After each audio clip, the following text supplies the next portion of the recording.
Hello dear friends, welcome back to our channel.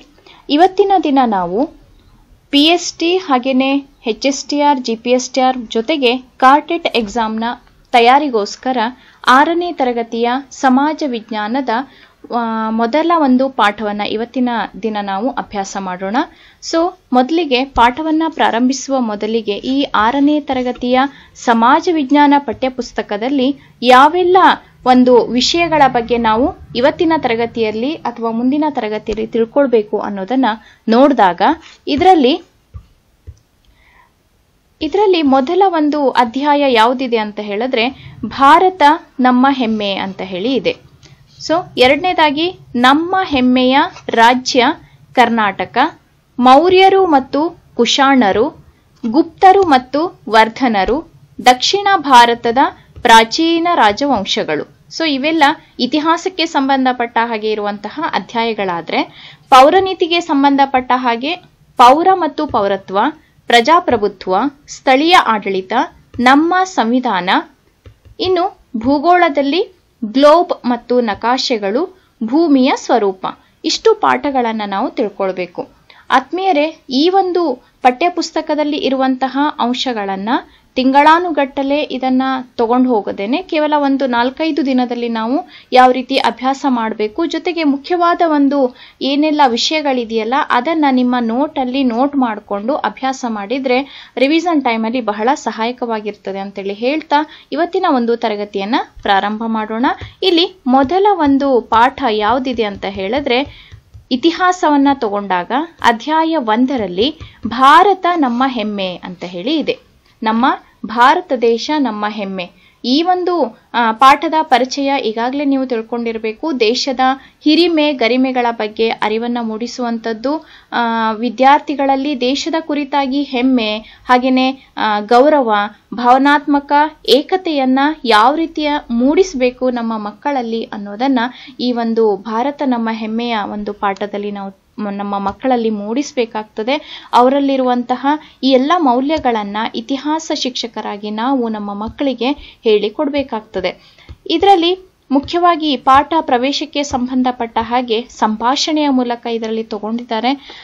ಅಂದ್ರೆ ವಿದ್ಯಾರ್ಥಿ ಕೇಳ್ತಾನೆ, ಮೇಡಮ್ ನಾವೇಕೆ ದೇಶದ ಬಗ್ಗೆ ಹೆಮ್ಮೆ ಪಡಬೇಕು ಅಂತ ಹೇಳಿ ಸಹಜವಾಗಿ ಪ್ರಶ್ನಿಸಿದಾಗ ಈ ಒಂದು ಶಿಕ್ಷಕರಾದವರು ಜನನಿ ಜನ್ಮಭೂಮಿಶ್ಚ ಸ್ವರ್ಗಾದಪಿ ಗರೀಯಸಿ ಅಂತ ಹೇಳಿ, ತಾಯಿ ಹಾಗೂ ತಾಯಿನಾಡು ಸ್ವರ್ಗಕ್ಕಿಂತಲೂ ಮಿಗಿಲಾದುದು. ಭಾರತವೂ ಸೇರಿದಂತೆ ಅನೇಕ ಪುರಾತನ ನಾಗರಿಕತೆಗಳಲ್ಲಿ ಮಾತೃದೇವತೆಯ ಆರಾಧನೆ ಇತ್ತು. ಜೊತೆಗೆ ಅಲೆಮಾರಿ ಜೀವನ ನಡೆಸ್ತಾ ಇದ್ದಂತಹ ಆದಿಮಾನವ ಒಂದೆಡೆ ವಾಸ ಮಾಡಲಿಕ್ಕೆ ತೊಡಗಿದ ಮೇಲೆ ಗ್ರಾಮ ಜೀವನ ಅಂತ ಹೇಳಿ ಆರಂಭವಾಗುತ್ತೆ. ಹಾಗೇನೆ ಅದಕ್ಕೆ ಹೊಂದಿಕೊಳ್ಳುತ್ತಾ ಆತನಿಗೆ ತಾನುಳಿದಿರುವಂತಹ ಸ್ಥಳದ ಬಗ್ಗೆ ಮೋಹ ಉಂಟಾಗಿರಬೇಕು. ಜೊತೆಗೆ ಆ ಒಂದು ನೆಲದ ರಕ್ಷಣೆ ತನ್ನ ಪವಿತ್ರ ಹೊಣೆ ಅಂತ ಹೇಳಿ ಅನಿಸಿರ್ಬೇಕು. ಹಾಗೇನೆ ಕಾಲ ಗತಿಸಿದ ಹಾಗೆ ಗ್ರಾಮಗಳೆಲ್ಲ ಒಟ್ಟುಗೂಡಿ ರಾಜ್ಯ ಆದಾಗ, ರಾಜ್ಯಗಳು ಬೆರೆತು ಸಾಮ್ರಾಜ್ಯವಾದಾಗ ದೇಶಭಕ್ತಿ ಅನ್ನುವಂತಹ ಒಂದು ಮೂರ್ತ ರೂಪ ತಳೆಯುತ್ತೆ. ದೇಶ ಸೇವೆ ಈಶ ಸೇವೆಗೆ ಸಮ ಆಯಿತು, ಹುಟ್ಟಿದ ನೆಲ ತಾಯಿನಾಡಿನ ಸ್ಥಾನಕ್ಕೇರಿತು ಅಂತ ಹೇಳಿ ಈ ಒಂದು ನಮ್ಮ ಭಾರತ ದೇಶದ ಹೆಮ್ಮೆಯ ಬಗ್ಗೆ ಶಿಕ್ಷಕರು ಮಕ್ಕಳಿಗೆ ಹೇಳ್ತಾರೆ. ಇದು ಸಹಜವಾಗಿ ನಮ್ಮ ದೇಶದ ಬಗ್ಗೆ ಇರುವಂತಹ ಒಂದು ಮೂಲ ಪರಿಕಲ್ಪನೆ ಅಂತೇಳಿ ಹೇಳ್ಬೋದು. ಈ ಒಂದು ನಾನು ಬೆಳೆದಿರುವಂತಹ ಸ್ಥಳ, ಜೊತೆಗೆ ನನ್ನ ರಾಜ್ಯ, ನನ್ನ ದೇಶದ ಬಗ್ಗೆ ಮಕ್ಕಳಾದ ನಾವು ಹೆಮ್ಮೆ ಪಡಬೇಕು. ಈ ಒಂದು ತಾಯ್ನಾಡಿನ ಹಿರಿಮೆ ಏನಿದೆ ಅದರ ಬಗ್ಗೆ ನಾವೆಲ್ಲರೂ ಕೂಡ ಗೌರವವನ್ನು ತಾಳ್ಬೇಕು ಅನ್ನುವಂಥದ್ದು ಈ ಒಂದು ಪಾಠದಲ್ಲಿ ಇದೆ. ಹಾಗಾದ್ರೆ ಮುಖ್ಯವಾದ ಒಂದು ವಿಷಯ ಇಲ್ಲಿದೆ ನೋಡಿ. ಭರತಖಂಡ, ಹಿಂದೂಸ್ತಾನ, ಇಂಡಿಯಾ, ಜಂಬೂದ್ವೀಪ ಇವೆಲ್ಲವೂ ಕೂಡ ಏನಿದೆ ನಮ್ಮ ಭಾರತ ದೇಶಕ್ಕೆ ಇರುವಂತಹ ವಿವಿಧ ಹೆಸರುಗಳು ಅಂತೇಳಿ ಹೇಳ್ಬೋದು. ಯಾವ್ಯಾವುದು? ಭರತಖಂಡ, ಹಿಂದೂಸ್ತಾನ, ಇಂಡಿಯಾ, ಜಂಬೂದ್ವೀಪ. ಹಾಗಾಗಿ ಪ್ರಾಚೀನ ಕಾಲದಿಂದಲೂ ನಮ್ಮ ಭಾರತ ದೇಶವನ್ನ ಭಾರತ ಅಂತ ಹೇಳಿ ಕರೆಯಲಾಗ್ತಿತ್ತು. ಹಾಗಾದ್ರೆ ನಮ್ಮ ದೇಶಕ್ಕೆ ಭಾರತ ಅಂತೇಳಿ ಹೆಸರು ಹೇಗೆ ಬಂತು ಅಂತ ಹೇಳಿ ಒಂದು ಪುರಾಣದ ಕತೆ ಕೂಡ ಇದೆ ನೋಡಿ. ಇಲ್ಲಿ ಋಷಭನಾಥನ ಹಿರಿಯ ಮಗ ಭರತನೆಂಬ ಓರ್ವ ರಾಜನಿದ್ದಂತೆ. ಭರತನು ಆಳಿದ ನಾಡು ಭರತ ಖಂಡ ಅಥವಾ ಭರತ ವರ್ಷ ಅಂತ ಹೇಳಿ ಭಾರತ ದೇಶ ಅಂತ ಹೇಳಿ ಅನಿಸ್ತು ಅಂತ ಹೇಳಿ ಆಗಿದೆ. ಅಂದ್ರೆ ಋಷಭನಾಥನ ಹಿರಿಯ ಮಗ ಭರತ ಇದ್ನಲ್ಲ, ಅವನ ಒಂದು ಆಳಿದ ರಾಜ್ಯ ಭಾರತ ಅಂತ ಹೇಳಿ ಹೆಸರನ್ನ ಪಡೆಯಿತು ಅಂತ ಹೇಳಿ. ಹಾಗಾದ್ರೆ ಈ ಒಂದು ಪರ್ಷಿಯಾ ಅಂದ್ರೆ ಸುಮಾರು 3 ವರ್ಷಗಳ ಹಿಂದೆ ಪರ್ಷಿಯಾ ದೇಶದ ಜನರು ಸಿಂಧೂ ನದಿ ಬಯಲಿನ ಜನರೊಂದಿಗೆ ಸಂಪರ್ಕಕ್ಕೆ ಬರ್ತಾರೆ. ಪರ್ಷಿಯನ್ನರು ಅವರನ್ನು ಏನಂತ ಕರೀತಾರೆ? ಹಿಂದೂ ಎಂದು ಕರೀತಾರೆ. ಮುಂದೆ ಗ್ರೀಕರು ಭಾರತೀಯರೊಂದಿಗೆ ಸಂಪರ್ಕವನ್ನ ಹೊಂದಿದಾಗ ಅವರ ಬಾಯಲ್ಲಿ ಹಿಂದೂ ಅಂತ ಹೇಳಿ ಹಿಂದೂ ಪದವು ಇಂಡು ಆಯಿತು. ಅಂದ್ರೆ ಹಿಂದೂ ಅಂತ ಹೇಳಿ ಅವರೇನು ಕರೆದ್ರಲ್ಲ, ಅದೇನಾಯ್ತು? ಇಂಡು ಅಂತ ಹೇಳಿ ಆಯ್ತು. ಹಾಗೆಯೇ ಸಿಂಧೂ ನದಿಯು ಇಂಡಸ್ ಅಂತ ಹೇಳಿ ಆಯ್ತು. ಅಂದ್ರೆ ಈ ಒಂದು ಪರ್ಷಿಯಾ ದೇಶದ ಜನರಿದ್ರಲ್ಲ, ಅವರು ಸಿಂಧೂ ಬಯಲಿನ ಜನರೊಂದಿಗೆ, ನಮ್ಮ ಭಾರತ ದೇಶದ ಸಿಂಧೂ ನದಿ ಇತ್ತಲ್ಲ, ಆ ಒಂದು ಸಿಂಧೂ ನದಿಯ ಬಯಲಿನ ಜನರೊಂದಿಗೆ ಸಂಪರ್ಕಕ್ಕೆ ಬಂದಾಗ ಅಲ್ಲಿ ಪರ್ಷಿಯನ್ನರು ಅವರನ್ನ ಹಿಂದೂ ಅಂತ ಹೇಳಿ ಕರೆದಾಗ ಅವರ ಬಾಯಲ್ಲಿ ಹಿಂದೂ ಪದ ಇಂಡು ಆಯ್ತು. ಹಾಗೇನೆ ಸಿಂಧೂ ನದಿಯು ಇಂಡಸ್ ಅಂತ ಹೇಳಿ ಆಯ್ತು ಅಂತ ಹೇಳಿ ಆಗಿದೆ. ಸಿಂಧೂ ನದಿಯ ಇನ್ನೊಂದು ಹೆಸರು ಏನು ಅಂತ ಹೇಳಿ ಕೇಳಿದಾಗ ಇಂಡಸ್ ಅಂತ ಹೇಳಿ. ಇನ್ನು ಮಹಮ್ಮದೀಯರ ಆಕ್ರಮಣದೊಂದಿಗೆ ಹಿಂದೂ ಪದ ಮತ್ತೆ ಬಳಕೆಗೆ ಬಂತು. ಅವರು ನಮ್ಮ ದೇಶವನ್ನ ಹಿಂದೂಸ್ತಾನ, ಇಲ್ಲಿಯ ಜನರು ಹಿಂದೂಗಳು ಮತ್ತು ಅವರ ಧರ್ಮ ಹಿಂದೂ ಧರ್ಮ ಅಂತೇಳಿ ಕರೆದ್ರು. ಯಾರು? ಮಹಮ್ಮದೀಯರ ಆಕ್ರಮಣದ ಒಂದು ಸಂದರ್ಭದಲ್ಲಿ ನಮ್ಮ ದೇಶಕ್ಕೆ ಹಿಂದೂಸ್ತಾನ, ಹಾಗೇನೆ ನಮ್ಮಲ್ಲಿ ವಾಸವಾಗಿರುವಂತಹ ಜನರಿಗೆ ಹಿಂದೂಗಳು, ಹಾಗೇನೆ ಧರ್ಮ ಹಿಂದೂ ಧರ್ಮ ಅಂತ ಹೇಳಿ ಕರೀತಾರೆ. ಆಂಗ್ಲರ ಪ್ರಭಾವದಿಂದ ಪಾಶ್ಚಾತ್ಯರಿಗೆ ಈ ದೇಶ ಇಂಡಿಯಾ ಮತ್ತು ಹಿಂದೂ ಧರ್ಮವು ಹಿಂದೂಯಿಸಂ ಅಂತ ಹೇಳಿ ಅನಿಸ್ತು. ಯಾರ ಪ್ರಭಾವದಿಂದ? ಪಾಶ್ಚಾತ್ಯರ ಪ್ರಭಾವದಿಂದ ಈ ದೇಶ ಇಂಡಿಯಾ ಮತ್ತು ಹಿಂದೂ ಧರ್ಮ ಹಿಂದೂಯಿಸಂ ಅಂತ ಹೇಳಿ ಅನಿಸ್ತು. ಹಾಗಾದ್ರೆ ಇನ್ನು ಮುಂದಕ್ಕೆ ಈ ಒಂದು ಪಾಠದಲ್ಲಿ ಹೋದ ಹಾಗೆ ಭಾರತದ ಭವ್ಯತೆಯನ್ನ ತೆರೆದಿಟ್ಟ ಯುರೋಪಿಯನ್ನರು ಅಂದ್ರೆ ಏನಿದೆ ನೋಡಿ, ಕೆಲವು ಏನು ಆಂಗ್ಲ ವಿದ್ವಾಂಸರು ಈ ಒಂದು ನೆಲದ ಪ್ರಾಚೀನ ಭವ್ಯತೆಯನ್ನ ಜಗತ್ತಿಗೆ ತೋರಿಸಿಕೊಡ್ಲಿಕ್ಕೆ ಕಾರಣರಾಗ್ತಾರೆ ಅಂತ ಹೇಳಿ ಹೇಳ್ತಾರೆ. ಅದರಲ್ಲಿ ಯಾರಪ್ಪ ಅಂತ ಹೇಳಿದ್ರೆ ವಿಲಿಯಂ ಜೋನ್ಸ್ ಅಂತ ಹೇಳಿ ಇವರು. ಯಾರು ಹೇಳಿ? William Jones. ಇವರು ವಿಲಿಯಂ ಜೋನ್ಸ್ ಜೂನಿಯರ್ ಅಂತ ಹೇಳಿ ಅವರ ಹೆಸರು. ಇವರು ಏನಾಗಿದ್ರು? ಸುಪ್ರೀಂ ಕೋರ್ಟಿನ ನ್ಯಾಯಾಧೀಶರಾಗಿದ್ರು, ಮೇಧಾವಿ, ಹಾಗೇನೆ ಸಂಸ್ಕೃತ ಕಲಿತಂತವರಾಗಿದ್ರು. ಇವರು ಸಂಸ್ಕೃತ ಭಾಷೆಯ ನುಡಿಗಟ್ಟು ಅದ್ಭುತ ಅಂತ ಹೇಳಿ ನುಡಿದಿದ್ದಾರೆ. ಯಾರು? William Jones junior. ಇವರು ಸುಪ್ರೀಂ ಕೋರ್ಟಿನ ನ್ಯಾಯಾಧೀಶರಾಗಿದ್ರು, ಜೊತೆಗೆ ಸಂಸ್ಕೃತ ಭಾಷೆಯ ನುಡಿಗಟ್ಟು ಅದ್ಭುತ ಅಂತ ಹೇಳಿ ಜೋನ್ಸ್ ರವರು ನುಡಿತಾರೆ. ಭಾರತ ಸಾಹಿತ್ಯ ಅಧ್ಯಯನ ಮಾಡುವ ಸಲುವಾಗಿ ಸಂಸ್ಥೆಯೊಂದನ್ನು ಸ್ಥಾಪಿಸ್ತಾರೆ. ಆ ಒಂದು ಸಂಸ್ಥೆ ಭಗವದ್ಗೀತೆಯ ಇಂಗ್ಲಿಷ್ ಭಾಷಾಂತರವನ್ನ ಪ್ರಕಟಿಸುತ್ತೆ. ಇದು ಸಂಸ್ಕೃತದಿಂದ ಇಂಗ್ಲಿಷಿಗೆ ತರ್ಜುಮೆಗೊಂಡ ಮೊದಲ ಕೃತಿ. ಯಾವುದು ನೋಡಿ? ಕೃತಿ ವಿಲಿಯಂ ಜೋನ್ಸ್ ಜೂನಿಯರ್ ಶಾಕುಂತಲ ಮುಂತಾದ ಸಂಸ್ಕೃತ ಕೃತಿಗಳನ್ನ ಇಂಗ್ಲಿಶಿನಲ್ಲಿ ಸಿದ್ಧಗೊಳಿಸಿದ್ರು. ಯಾವುದನ್ನ? ಶಾಕುಂತಲ ಅನ್ನುವಂಥ ಒಂದು ಕೃತಿಯನ್ನ, ಸಂಸ್ಕೃತ ಕೃತಿಯನ್ನ ಇಂಗ್ಲಿಷ್ನಲ್ಲಿ ಸಿದ್ಧಗೊಳಿಸ್ತಾರೆ. ಮುಂದೆ ಫ್ರೆಂಚ್ ಮತ್ತು ಜರ್ಮನ್ ವಿದ್ವಾಂಸರು ಭಾರತೀಯ ಸಂಸ್ಕೃತಿಯ ಅಧ್ಯಯನವನ್ನು ಮುಂದುವರಿಸ್ತಾರೆ. ಇದೇ ಕಾಲದಲ್ಲಿ 50 ಉಪನಿಷತ್ತುಗಳು ಪರ್ಷಿಯನ್ ಮತ್ತು ಫ್ರೆಂಚ್ ಭಾಷೆಗಳಿಗೆ ಅನುವಾದಗೊಳ್ಳುತ್ತವೆ. ಇಲ್ಲಿ ನಾವು ಸಾಮಾನ್ಯವಾಗಿ ಏನ್ ತಿಳ್ಕೊಳ್ಬೇಕು ಅಂತ ಹೇಳಿದ್ರೆ, ಈ ಒಂದು ನಮ್ಮ ಭಾರತದ ಭವ್ಯತೆಯನ್ನ ಜಗತ್ತಿಗೆ ತೋರಿಸಿಕೊಟ್ಟವರಲ್ಲಿ ಪ್ರಮುಖರು ಯಾರು ಅಂತ ಹೇಳಿದ್ರೆ ವಿಲಿಯಂ ಜೋನ್ಸ್ ಜೂನಿಯರ್. ಇವರು ಏನಾಗಿದ್ರು ಅಂತ ಹೇಳಿದ್ರೆ ಸುಪ್ರೀಂ ಕೋರ್ಟಿನ ನ್ಯಾಯಾಧೀಶರಾಗಿದ್ರು, ಮೇಧಾವಿ ಆಗಿದ್ರು, ಜೊತೆಗೆ ಸಂಸ್ಕೃತವನ್ನ ಕಲಿತ ಇವರು ಸಂಸ್ಕೃತ ಭಾಷೆಯ ನುಡಿಗಟ್ಟು ಅದ್ಭುತ ಅಂತ ಹೇಳಿ ಕೂಡ ಹೇಳಿದ್ದಾರೆ. ಜೊತೆಗೆ ಭಾರತದ ಸಾಹಿತ್ಯ ಅಧ್ಯಯನ ಮಾಡುವ ಸಲುವಾಗಿ ಭಗವದ್ಗೀತೆಯ ಇಂಗ್ಲಿಷ್ ಭಾಷಾಂತರವನ್ನ ಪ್ರಕಟಿಸ್ತಾರೆ. ಹಾಗಾಗಿ ಇದು ಸಂಸ್ಕೃತದಿಂದ ಇಂಗ್ಲಿಷಿಗೆ ತರ್ಜುಮೆಗೊಂಡ ಮೊದಲ ಕೃತಿ ಯಾವುದು ಅಂತ ಹೇಳಿದ್ರೆ ಭಗವದ್ಗೀತೆ ಅಂತ ಹೇಳಿ ಹೇಳ್ಬೋದು. ಯಾವ ಭಾಷೆಯಿಂದ? ಸಂಸ್ಕೃತ ಭಾಷೆಯಿಂದ. ಜೊತೆಗೆ ಶಾಕುಂತಲ ಅನ್ನುವಂತಹ ಸಂಸ್ಕೃತ ಕೃತಿಗಳನ್ನ ಕೂಡ ಇಂಗ್ಲಿಷ್ನಲ್ಲಿ ಸಿದ್ಧಗೊಳಿಸ್ತಾರೆ. ಮುಂದೆ ಫ್ರೆಂಚ್ ಮತ್ತು ಜರ್ಮನ್ ವಿದ್ವಾಂಸರು ಭಾರತೀಯ ಸಂಸ್ಕೃತಿಯ ಅಧ್ಯಯನವನ್ನ ಮುಂದುವರಿಸ್ತಾರೆ ಅಂತೇಳಿ ಈ ಒಂದು ವಿಷಯ ಇದೆ, ಮಾಹಿತಿ ಇದೆ ಇಲ್ಲಿ. ಇನ್ನು ಮುಂದಕ್ಕೆ ಹೋದ ಹಾಗೆ ನೀವು ಈ ಒಂದು ಸಂದರ್ಭದಲ್ಲಿ ನಾವು ಏನು ಮಾಡಬೇಕಂತ ಹೇಳಿದರೆ ಇಂಪಾರ್ಟೆಂಟ್ ಪಾಯಿಂಟ್ಸನ್ನು ನೋಟ್ ಮಾಡ್ಕೊಳ್ಬೇಕು. ಪಾಠ ಮುಗಿದ ನಂತರ ಇದಕ್ಕೆ ಸಂಬಂಧಪಟ್ಟ ಹಾಗೆ ಮುಂದಿನ ಒಂದು ತರಗತಿಗಳಲ್ಲಿ ನಾವು ಏನು ಮಾಡಬೇಕು, ತರಗತಿಯಲ್ಲಿ ನಾವು ಏನು ಮಾಡ್ತೇವೆ ಅಂದರೆ ಇದಕ್ಕೆ ಸಂಬಂಧಪಟ್ಟ ಹಾಗೆ ಇಂಪಾರ್ಟೆಂಟ್ ಕ್ವಶನ್ಸನ್ನು ಕೊಟ್ಕೊಂಡು ಅದಕ್ಕೆ ಸಂಬಂಧಪಟ್ಟ ಹಾಗೆ ಚರ್ಚೆಯನ್ನು ಕೂಡ ಮಾಡ್ಬೋದು.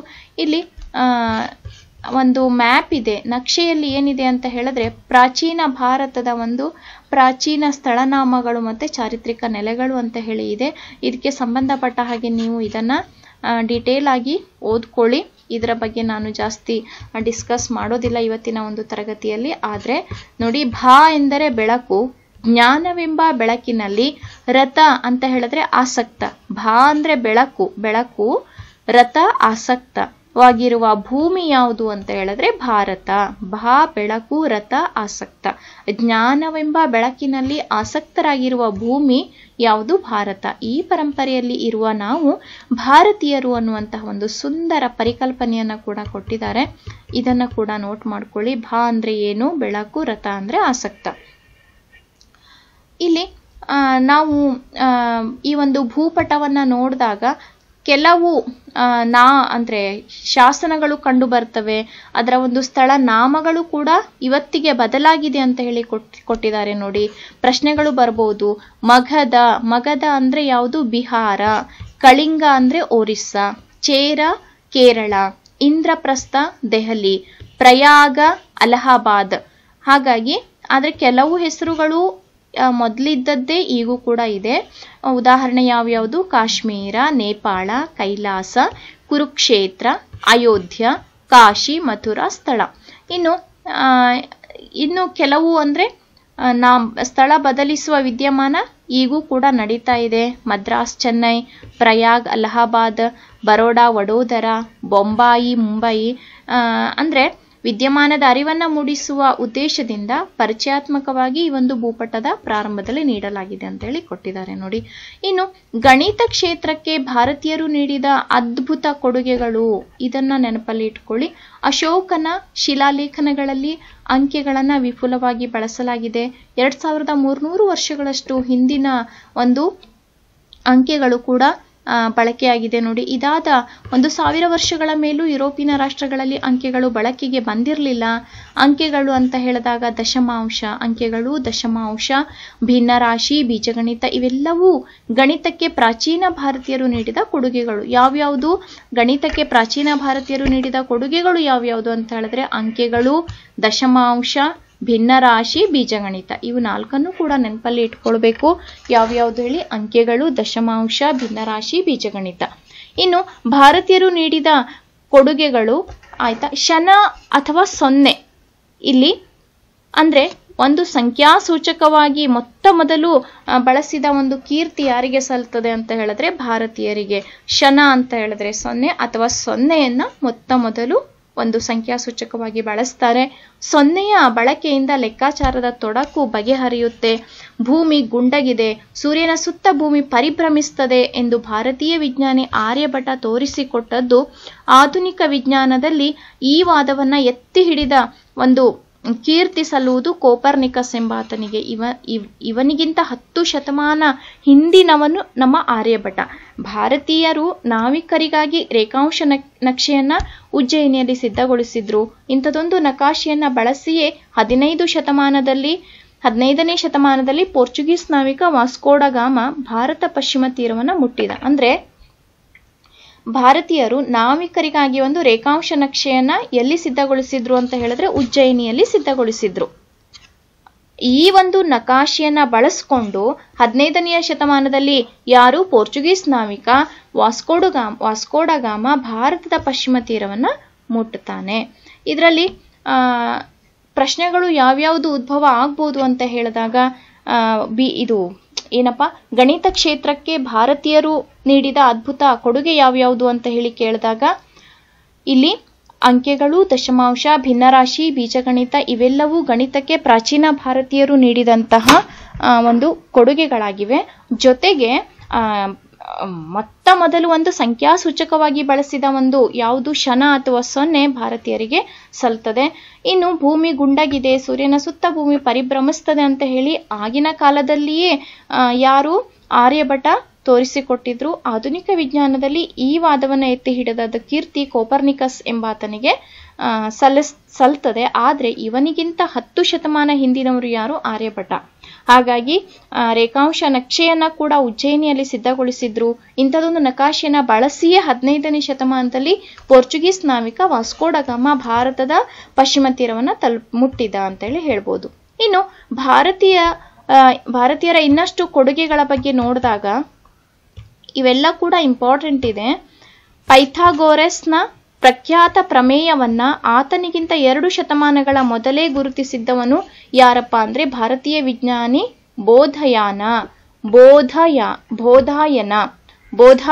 ನೋಡಿ, ಪೈಥಾಗೋರಸ್ ಪ್ರಮೇಯ ಏನಿದೆಯಲ್ಲ, ಪೈಥಾಗೋರಸ್ಗಿಂತ ಮೊದಲಿಗೆನೆ ನಮ್ಮ ಭಾರತೀಯ ವಿಜ್ಞಾನಿಯಾದ ಬೋಧಾಯನ ಏನ್ ಮಾಡಿದ್ರು? ಪ್ರಮೇಯಗಳ ಒಂದು ಕಂಡು ಹಿಡಿದವರು ಯಾರಾಗಿದ್ರು? ಬೋಧಾಯನ ಆಗಿದ್ರು. ವಸ್ತುವಿನ ಅವಿಭಾಜ್ಯ ಕಣವಾದ ಅಣುವನ್ನು ಕಣಾದ ಎಂಬ ಭಾರತೀಯ ವಿಜ್ಞಾನಿ ಕಂಡುಹಿಡಿದಿದ್ರು. ಇವರು ಯಾರು? 27 ಶತಮಾನಗಳಷ್ಟು ಹಿಂದೆಯೇ ಪ್ರತಿಪಾದಿಸಿದ್ರು. ರಷ್ಯಾ ದೇಶದಲ್ಲಿ ಅಣು ಸಿದ್ಧಾಂತಕ್ಕೆ ಸಂಬಂಧಿಸಿದ ಪಾಠವು ಕಣಾದನ ಸ್ಮರಣೆಯಿಂದ ಪ್ರಾರಂಭವಾಗ್ತದೆ.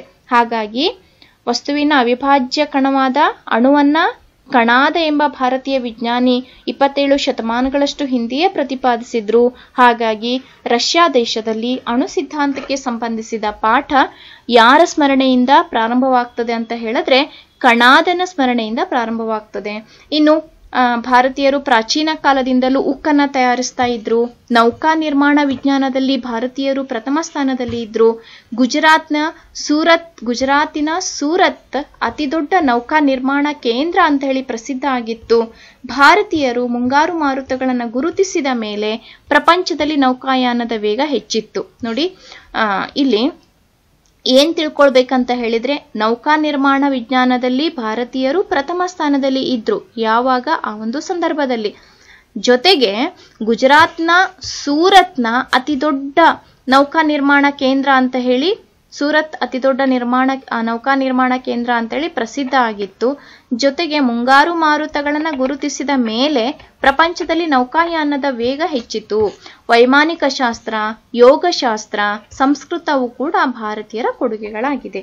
ಸೊ ಇವಿಷ್ಟು ಕೂಡ ಭಾರತೀಯರು ಕೊಟ್ಟಂತಹ ಕೊಡುಗೆಗಳು ಅಂತೇಳಿ ಹೇಳ್ಬೋದು. ಇಲ್ಲಿ ಇನ್ನು ಮುಂದಕ್ಕೆ ಹೋದಂತಹ ಸಂದರ್ಭದಲ್ಲಿ ವಿದೇಶಗಳಲ್ಲಿ ಭಾರತೀಯ ಸಂಸ್ಕೃತಿಯ ಪ್ರಭಾವ ಹೇಗಿತ್ತು ಅಂತ ಹೇಳಿದಾಗ ಸಾಗರಯಾನದಲ್ಲಿ ಭಾರತೀಯರು ನಿಷ್ಣಾತರಾಗಿದ್ರು. ಜೊತೆಗೆ ಇತರ ರಾಷ್ಟ್ರಗಳನ್ನ ಆಕ್ರಮಿಸಿ ನಮ್ಮ ಸಂಸ್ಕೃತಿಯನ್ನ ಅವರ ಮೇಲೆ ಹೇರುವ ಸ್ವಭಾವ ನಮ್ಮದಾಗಿರ್ಲಿಲ್ಲ. ಕೇವಲ ಸಂಸ್ಕೃತಿ ಅದರ ಒಂದು ಗರಿಮೆ ಅಥವಾ ಅದರ ಒಂದು ಹಿರಿಮೆಯಿಂದಲೇ ಪ್ರಭಾವ ಆಗ್ತಾ ಇತ್ತು ಹೊರತಾಗಿ ಒತ್ತಾಯದಿಂದ ನಮ್ಮ ಒಂದು ಸಂಸ್ಕೃತಿಯನ್ನ ಇನ್ನೊಬ್ಬರ ಮೇಲೆ ಹೇರುವ ಒಂದು ಸ್ವಭಾವ ನಮ್ಮದಾಗಿರ್ಲಿಲ್ಲ. ಆದರೆ ಬೌದ್ಧ ಮತ ಭಾರತದ ಗಡಿಯಾಚೆಗೆ ಅಫ್ಘಾನಿಸ್ತಾನ, ಟಿಬೇಟ, ಮಂಗೋಲಿಯಾ, ಚೀನಾ, ಕೊರಿಯಾ ಮತ್ತು ಜಪಾನ್ಗಳಲ್ಲಿ ವ್ಯಾಪಿಸಿತು. ಯಾವುದು? ಬೌದ್ಧ ಮತ. ಶ್ರೀಲಂಕಾ ಬೌದ್ಧ ಮತವನ್ನ ಸ್ವೀಕರಿಸುತ್ತೆ. ಜಗತ್ತಿನ ಅತಿ ಎತ್ತರದ ಬುದ್ಧನ ಮೂರ್ತಿ ಕೂಡ ಎಲ್ಲಿದೆ ಅಂತ ಹೇಳಿದ್ರೆ ಅಫ್ಘಾನಿಸ್ತಾನದ ಬಮಿಯಾನ್ ಎಂಬಲ್ಲಿ ಇತ್ತು. ಯಾವುದ್ರಲ್ಲಿ? ಅಫ್ಘಾನಿಸ್ತಾನದ ಬಮಿಯಾನ್ ಎಂಬಲ್ಲಿ ಇತ್ತು ಅಲ್ವಾ? ಇದನ್ನ ಕೇಳಿದ್ರೆ ನಮ್ಗೆ ಆಶ್ಚರ್ಯ ಆಗುತ್ತೆ ಅಲ್ವಾ? ಇನ್ನು ಬೌದ್ಧ ಮತ ಮತ್ತು ಹಿಂದೂ ಸಂಸ್ಕೃತಿ ದಕ್ಷಿಣ ಏಷ್ಯಾದ ವಿವಿಧ ದೇಶಗಳಿಗೆ ಹಬ್ಬಿದವು. ಕಾಂಬೋಡಿಯಾದ ಅಂಗೋರಾವಾಟ್ ಎಂಬಲ್ಲಿನ ಭವ್ಯ ಹಿಂದೂ ದೇವಾಲಯವು ಜಗತ್ತಿನ ಶ್ರೇಷ್ಠ ವಾಸ್ತುಶಿಲ್ಪಗಳಲ್ಲಿ ಒಂದು. ಯಾವುದು ಹೇಳಿ? ಕಾಂಬೋಡಿಯಾದ ಅಂಗೋರಾವಾಟ್ ಎಂಬಲ್ಲಿನ ಭವ್ಯ ಹಿಂದೂ ದೇವಾಲಯ. ಇಲ್ಲಿ ಕಾಣಿಸ್ತಾ ಇದೆಯಲ್ಲ, ಇದು ಹಿಂದೂ ದೇವಾಲಯ. ಈ ಒಂದು ಅಂಗೋರಾವಾಟ್ ಹಿಂದೂ ದೇವಾಲಯವು ಎಲ್ಲಿದೆ ಅಂತ ಹೇಳಿದ್ರೆ ಕಾಂಬೋಡಿಯಾದಲ್ಲಿ ಇದೆ. ಇದು ಜಗತ್ತಿನ ಶ್ರೇಷ್ಠ ವಾಸ್ತುಶಿಲ್ಪಗಳಲ್ಲಿ ಒಂದು. ಇದು ಯಾರಿಗೆ ಸಂಬಂಧಪಟ್ಟದ್ದು ಅಂತ ಹೇಳಿದ್ರೆ ಬೌದ್ಧರ ಸಂಸ್ಕೃತಿಗೆ ಸಂಬಂಧಪಟ್ಟದ್ದು ಅಂತೇಳಿ ಹೇಳ್ಬೋದು. ಇನ್ನು ಜಾವಾದ ಬೋದೂರ್ ಎಂಬಲ್ಲಿ ಜಗತ್ ಪ್ರಸಿದ್ಧ ಬೃಹತ್ ಬೌದ್ಧಾಲಯವಿದೆ. ಇದು ಕೂಡ ಜಾವಾದಲ್ಲಿ ಇದೆ. ಇವೆಲ್ಲವೂ ಕೂಡ ವಿದೇಶದಲ್ಲಿ ನಮ್ಮ ಒಂದು ವಾಸ್ತುಶಿಲ್ಪ ಹೇಗಿತ್ತು ಅಂತ ಹೇಳೋದಾಗಿದೆ. ನೋಡಿ, ಇಲ್ಲಿ ಏನಿದೆ ನೋಡಿ, ಬೋರಾ ಬೋದೂರ್ ಬೌದ್ಧಾಲಯ ಇಲ್ಲಿ ಕಾಣಿಸ್ತಾ ಇದೆಯಲ್ಲ, ಜಾವಾದಲ್ಲಿರುವಂಥದ್ದು. ಇದು ಬೋರಾ ಬೋದೂರ್ ಬೌದ್ಧಾಲಯ, ಜಾವಾ. ಇವೆರಡೂ ಕೂಡ ವಿಶ್ವ ಪರಂಪರೆಗೆ ಸೇರಿದ ತಾಣಗಳಾಗಿವೆ. ಆಗ್ನೇಯ ಏಷ್ಯಾದಲ್ಲಿ ಭಾರತೀಯ ಸಂಸ್ಕೃತಿಯು ಸುಮಾರು 9 ಶತಮಾನಗಳ ಕಾಲ ಅಲ್ಲಿಯ ಜನಜೀವನವನ್ನ ಬೆಳಗಿಸಿತು. ಅಲ್ಲಿನ ಹಲವು ದೇಶಗಳಲ್ಲಿ ಸಂಸ್ಕೃತ ಆಡಳಿತ ಭಾಷೆಯಾಗಿತ್ತು. ನೃತ್ಯಗಳಲ್ಲಿ, ಹಾಡುಗಳಲ್ಲಿ ರಾಮಾಯಣ ಮತ್ತು ಮಹಾಭಾರತದ ಕಥೆಗಳು ಇಂದಿಗೂ ಕೂಡ ಅಲ್ಲಿ ಜೀವಂತವಾಗಿದೆ. ಅಂಗೋರಾವಾಟ್ ಹಿಂದೂ ದೇವಾಲಯ ಎಲ್ಲಿದೆ? ಕಾಂಬೋಡಿಯಾದಲ್ಲಿದೆ. ಇದು ಬೌದ್ಧ ದೇವಾಲಯ ಅಂತ ಹೇಳಿದ್ದೆ, ಇದು ಅಂಗೋರಾವಾಟ್ ಹಿಂದೂ ದೇವಾಲಯ. ಇನ್ನು ಬೋರಬೊದೂರ್ ಬೌದ್ಧಾಲಯ ಇದು ಜಾವಾದಲ್ಲಿ ಇದೆ. ಇದು ಹೆಚ್ಚಿನದಾಗಿ ಹೊಂದಿಸಿ ಬರೆಯುವ ಒಂದು ಸಂದರ್ಭದಲ್ಲಿ ಕೇಳ್ಬೋದು, ಅಥವಾ ಯಾವುದಾದ್ರೂ ಒಂದು ಆಪ್ಷನ್ಸ್ 4 ಆಪ್ಷನ್ಸ್ ಅನ್ನ ಕೊಟ್ಟು ಇದನ್ನ ಕೇಳ್ಬೋದು. ಎಲ್ಲಿದೆ ಅಂತ ಹೇಳಿ. ಎಲ್ಲಿದೆ? ಜಾವಾದಲ್ಲಿ ಬೌದ್ಧಾಲಯ ಇರುವಂತದ್ದು. ಅದರ ಹೆಸರು ಬೋರಬೊದೂರ್ ಅಂತ ಹೇಳಿ. ಅಂಗೋರಾವಾಟ್ ಇದು ಕಾಂಬೋಡಿಯಾದಲ್ಲಿ ಇದೆ.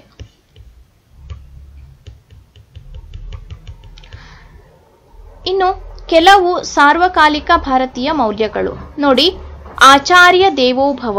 ಭಾರತದ ಪ್ರಾಚೀನ ಸಂಸ್ಕೃತಿಯಲ್ಲಿ ವಿದ್ಯೆ ವಿಕ್ರಯದ ವಸ್ತುವಾಗಿರಲಿಲ್ಲ. ಆದ್ರೆ ಇವತ್ತಿಗೇನಾಗಿದೆ ಅಂತ ಹೇಳಿದ್ರೆ ವಿದ್ಯೆ ವಿಕ್ರಯದ ವಸ್ತುವಾಗಿದೆ. ಅಂತ ಹೇಳಿದ್ರೆ ವಾಣಿಜ್ಯದ ಉದ್ದೇಶಕ್ಕೋಸ್ಕರನೇ ವಿದ್ಯಾಸಂಸ್ಥೆಗಳು ಓಪನ್ ಆಗಿವೆ ಅನ್ನುವಷ್ಟರ ಮಟ್ಟಿಗೆ ಬೆಳೆದಿದೆ. ಆದ್ರೆ ನಮ್ಮ ಪ್ರಾಚೀನ ಭಾರತದಲ್ಲಿ ವಿದ್ಯೆ ವಿಕ್ರಯ ಆಗಿರಲಿಲ್ಲ. 3000 ವರ್ಷದ ಹಿಂದೆ ಶಿಷ್ಯರಿಗೆ ಗುರುಗಳು ನೀಡ್ತಾ ಇದ್ದಂತ ಮೌಲ್ಯಗಳು ಎಲ್ಲ ಕಾಲಗಳಿಗೂ ಅನ್ವಯವಾಗುವಂಥವು. ಸತ್ಯವನ್ನ ಹೇಳು, ಧರ್ಮವನ್ನ ಪಾಲಿಸು, ಇದುವರೆಗೆ ಕಲಿತಿದ್ದರಿಂದಲೇ ತೃಪ್ತನಾಗಬೇಡ, ಗರ್ವ ಪಡಬೇಡ, ತಾಯಿ, ತಂದೆ, ಆಚಾರ್ಯ ಮತ್ತು ಅತಿಥಿಗಳನ್ನ ದೇವರಂತೆ ಭಾವಿಸು, ಈ ಮೌಲ್ಯಗಳು ಇಂದಿಗೂ ನಮ್ಮ ಮುಂದಿವೆ ಅಂತ ಹೇಳಿಕೊಂಡು ಆಚಾರ್ಯ ದೇವೋಭವ ಅನ್ನುವಂತಹ ಭಾರತೀಯ ಮೌಲ್ಯಗಳನ್ನ ಕೂಡ ಈ ಒಂದು ಸಂದರ್ಭದಲ್ಲಿ ಬೆಳೆಸ್ತಾ ಇದ್ರು. ಇನ್ನು ಅಹಿಂಸೆ, ಪೌರುಷ ನೋಡಿ. ಜಗತ್ತಿನಲ್ಲಿ ಅಹಿಂಸೆಯ ಶ್ರೇಷ್ಠತಮ ಪ್ರತಿಪಾದಕರು ಭಾರತೀಯರು. ಆದ್ರೆ ಪೌರುಷ ಶಕ್ತಿಗಳನ್ನ ಭಾರತೀಯರು ಎಂದೂ ಕೂಡ ಕಡೆಗಣಿಸಿರ್ಲಿಲ್ಲ. ಶತ್ರುಗಳಿಗೆ ಅಂಜಿ ಪಲಾಯನ ಮಾಡುವುದಕ್ಕಿಂತ ಯುದ್ಧ ಮಾಡುತ್ತಲೇ ಮಡಿಯಿರಿ ಎನ್ನುವುದು ಪ್ರಾಚೀನರ ಜೀವನ ಸೂತ್ರ ಆಗಿತ್ತು. ಅಂದ್ರೆ ಕೆಲವು ಸಾರ್ವಕಾಲಿಕ ಮೌಲ್ಯಗಳಲ್ಲಿ ಆಚಾರ್ಯ ದೇವೋಭವ ಅನ್ನುವಂಥದ್ದು, ಅಹಿಂಸೆ ಮತ್ತು ಪೌರುಷ, ಎಲ್ಲ ಜನರು ಸುಖಿಗಳಾಗಲಿ, ಸರ್ವೇ ಜನ ಸುಖಿನೋ ಭವಂತು. ಅಂದ್ರೆ ಇದು ನಮ್ಮ ಪ್ರಾಚೀನರ ಒಂದು ಉದಾತ್ತ ಮೌಲ್ಯ. ವಸುದೈವ ಕುಟುಂಬಕಂ, ಇಡೀ ಜಗತ್ತೇ ಒಂದು ಕುಟುಂಬ ಎಂಬ ಒಂದು ಉದಾತ್ತ ಚಿಂತನೆಯು ಭಾರತೀಯರದ್ದು ಆಗಿದೆ. ಇನ್ನು ಸರ್ವಧರ್ಮ ಸಮಾನತೆ. ಭಾರತವು ನಂಬಿ ಬಂದಿರುವ ಇನ್ನೊಂದು ಮೌಲ್ಯ ಯಾವುದಂತ ಹೇಳಿದ್ರೆ ಸರ್ವಧರ್ಮ ಸಮಾನತೆ. ಬೆಳಕು ಎಲ್ಲಿಂದ ಬಂದರೂ ಅದು ಬೆಳಕೆ, ಅದಕ್ಕೆ ಕತ್ತಲೆಯನ್ನ ಹೊಡೆದೋಡಿಸುವ ಶಕ್ತಿ ಇದೆ. ಅಂತೆಯೇ ಮತಧರ್ಮ ಯಾವುದೇ ಇರಲಿ, ದೇವರು ಒಬ್ಬನೇ, ನಾಮ ಹಲವು ಎಂಬುದು ವೇದವಾಕ್ಯ ಆಗಿತ್ತು. ಹೀಗೆ ಇದರಲ್ಲಿ ಒಂದು GPSR ಗೆ ಸಂಬಂಧಪಟ್ಟ ಹಾಗೆ ಒಂದು ಹೇಗೆ ಅಂತ ಹೇಳಿದ್ರೆ ಭಾರತೀಯರ ಸಾರ್ವಕಾಲಿಕ ಮೌಲ್ಯಗಳು ಯಾವ್ಯಾವುದು ಅಂತೇಳಿ ಕೇಳಿದ್ರೆ, ಒಂದು ಆಚಾರ್ಯ ದೇವೋಭವ, ಅಹಿಂಸೆ, ಪೌರುಷ.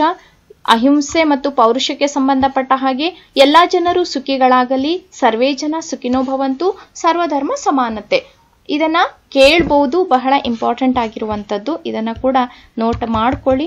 ಮತ್ತೆ ನೆಕ್ಸ್ಟ್ ಕ್ವಶನ್ ಆನ್ಸರ್ ಸಂಬಂಧದಲ್ಲಿ ಡಿಸ್ಕಸ್ ಮಾಡೋಣ. ಇನ್ನು ಹೊಸ ಪದಗಳೆಲ್ಲ ನೋಡ್ಕೊಳ್ಳಿ. ಇಲ್ಲಿ ಇಂಪಾರ್ಟೆಂಟ್ ಕೆಲವೊಂದು ಪಾಯಿಂಟ್ಸ್ ಇದೆ ನೋಡ್ಕೊಳ್ಳಿ. ವೃಷಭನಾಥ ಜೈನ ಮತದ ಮೊದಲನೆಯ ತೀರ್ಥಂಕರ ಯಾರಾಗಿದ್ರು? ಋಷಭನಾಥ.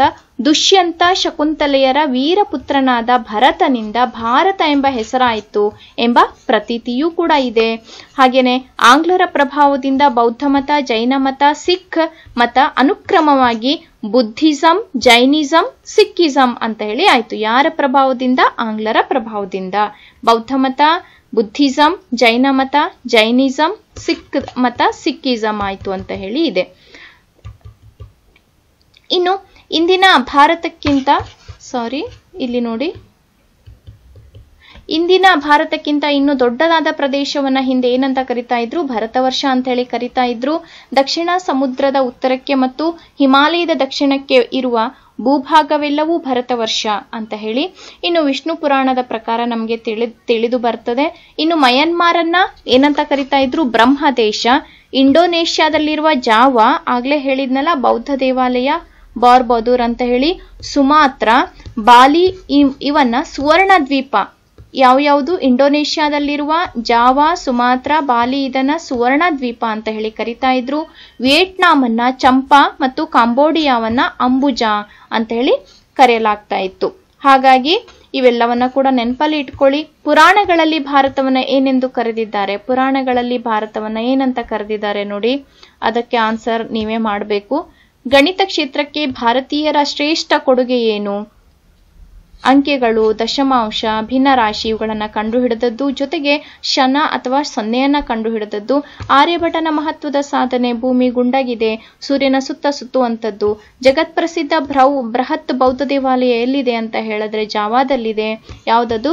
ಬಾರ್ಬದೂರ್ ಅನ್ನುವಂಥದ್ದು. ಇನ್ನು ಭಾರತೀಯ ಸಂಸ್ಕೃತಿಯ ಹಬ್ಬಿದ ಆಗ್ನೇಯ ಏಷ್ಯಾ ಖಂಡದ 3 ದೇಶಗಳು ಯಾವ್ಯಾವುದು ಅಂತ ಹೇಳ್ಕೊಂಡು ನೋಡಿ. ಯಾವುದಾದ್ರೂ 2 ಭಾರತೀಯ ಮೌಲ್ಯಗಳು ಆಗ್ಲೇ ಹೇಳಿದ್ದೇನೆ. ಆಚಾರ್ಯ ದೇವೋಭವ, ಸರ್ವೇ ಜನ ಸುಖಿನೋ ಭವಂತು. ಇವೆಲ್ಲವನ್ನ ಕೂಡ ಕರೆಕ್ಟ್ ಆಗಿ ತಿಳ್ಕೊಳ್ಳಿ. ಇನ್ನು ಹೆಚ್ಚಿನ ಪ್ರಶ್ನೆಗಳನ್ನ ಕೂಡ ನೋಡೋಣ ಮುಂದಿನ ಒಂದು ತರಗತಿಯಲ್ಲಿ. ಸೊ ಇವತ್ತಿನ ಒಂದು ತರಗತಿ ನಿಮ್ಗೆ ಏನಾದ್ರೂ ಇಷ್ಟ ಆದ್ರೆ ಲೈಕ್ ಮಾಡಿ, ಶೇರ್ ಮಾಡಿ, ಜೊತೆಗೆ ಕಮೆಂಟ್ ಕೂಡ ಮಾಡಿ. ಸಬ್ಸ್ಕ್ರೈಬ್ ಮಾಡೋದನ್ನ ಮರಿಬೇಡಿ. Thank you so much.